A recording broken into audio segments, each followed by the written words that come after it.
Hi, one of SBR Sports Mix. I'm Peter Loshak. Today is Wednesday, June 1st. We are talking with Ian Cameron, SBR contributor. We're taking a look at the opening lines for the Major League Baseball slate of games for Thursday, June 2nd. Ian Cameron, the first game I have to ask you about is the early game tomorrow, San Francisco at Atlanta. Now, it's Bumgarner against Blair. It's a massive road favorite line for San Francisco. It's minus 215 at Bookmaker, minus 222 at Pinnacle. But this kind of reminds me of like one of those MMA fights where it's just like you have a massive favorite, but you just can't see any way that the underdog has any kind of a betting value. I don't know. I'll tell you what. I mean, Blair's been giving up a lot of walks. He's just absolutely not ready for the majors right now. Bumgarner is Bumgarner.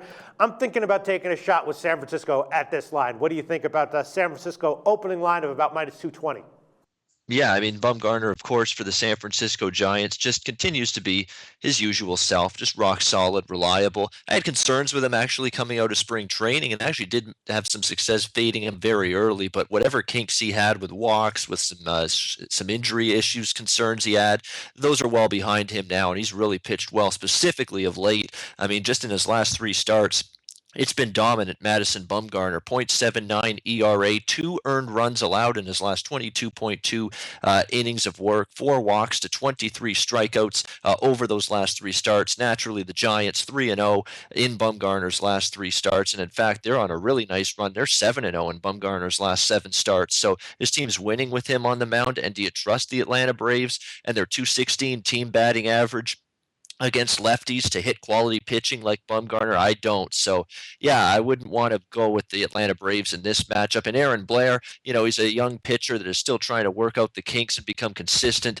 at the major league level. He's actually been pretty solid. I mean, he's made 6 starts for the Braves this year. He's allowed 3 runs or less in 4 of those outings. So overall, he's been actually pretty solid for this Atlanta Braves lineup. However, the team just not winning and not providing him with enough run support on a lot of occasions to win games with him on the mound. Atlanta just 1-5 in his 6 starts. I always try to make a case for an underdog in this price range, but not with this Atlanta team. And we've mentioned how just poor they've been, not just all season, but again, at Turner Field, they've been particularly lousy with their just awful home record. So, yeah, this is not one of the bigger underdogs that will be on my ticket on Thursday. Let's put it that way. All right, but you're going to stop short of endorsing a play on San Francisco?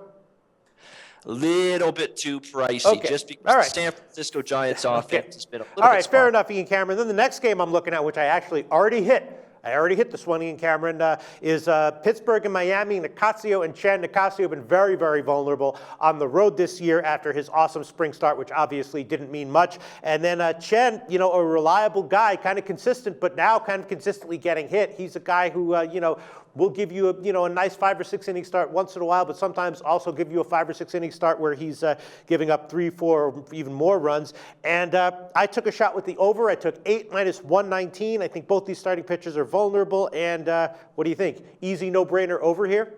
Yeah, I'd lean over the total in this game. I don't know if it's a big play for me in the end, but there's definitely warning signs with both of these guys coming into this start. Nicasio, as I've mentioned before on previous videos, better at PNC Park, not so good on the road, and that has been proven so far in 2016. A 6.75 ERA for Juan Nicasio so far in 4 road starts, so just really not performing as well as you'd like to see on the highway. 14 runs on 20 hits and 18.2 innings of work on the road, so it's been a struggle for Juan Nicasio to pitch at a solid level away from home this season.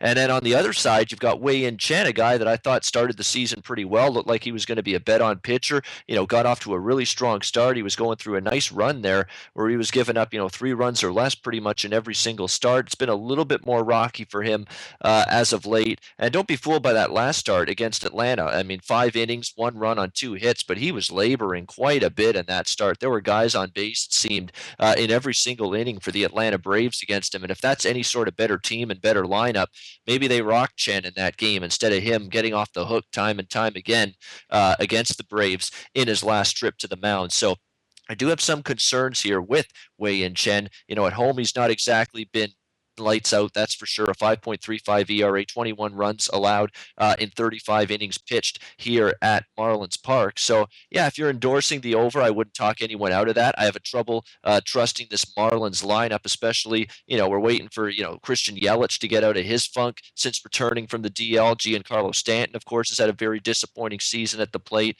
Marlins haven't put together things offensively yet. That would be my one concern here, but a lean over the total is certainly the way I'd play it totals-wise.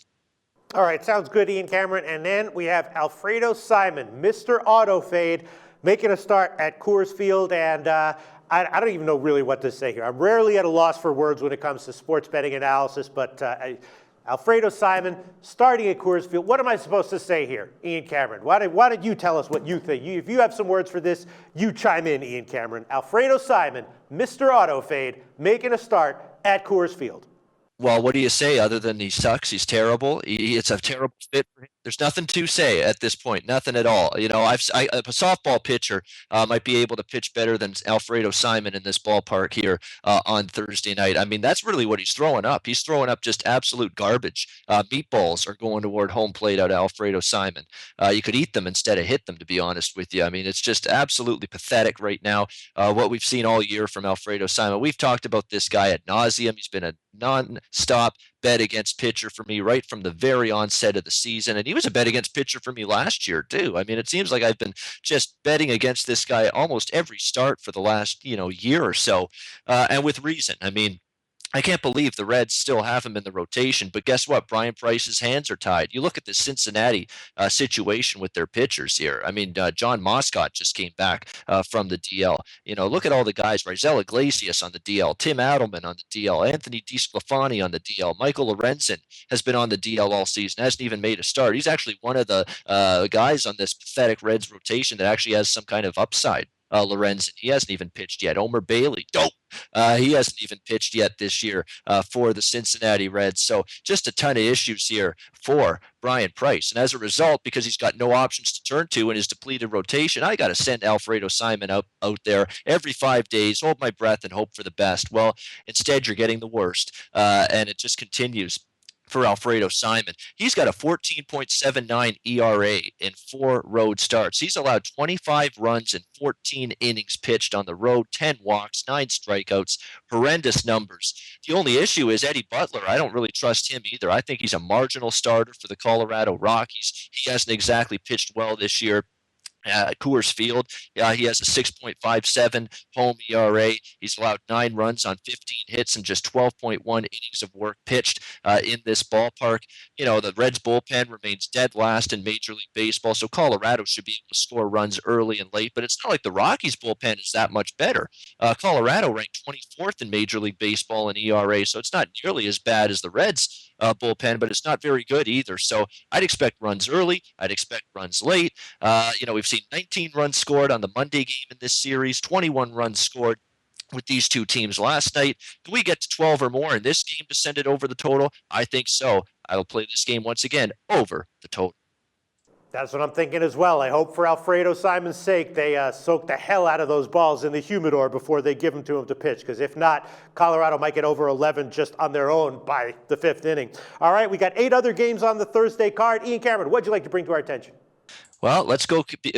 We've been beating drums of these terrible pitchers. We did it successfully with Anibal Sanchez last night. Angels win. That game flies over the total. We're going to beat the drum of Ubaldo Jimenez here for the Baltimore Orioles, another guy we've been fading and betting against routinely in recent videos. We're going to do it again here on Thursday night as he faces the red-hot hitting Boston Red Sox. Jimenez has been flat out abysmal in recent starts. He's allowed 23 runs on 27 hits. In 17 innings of work over his last 4 starts.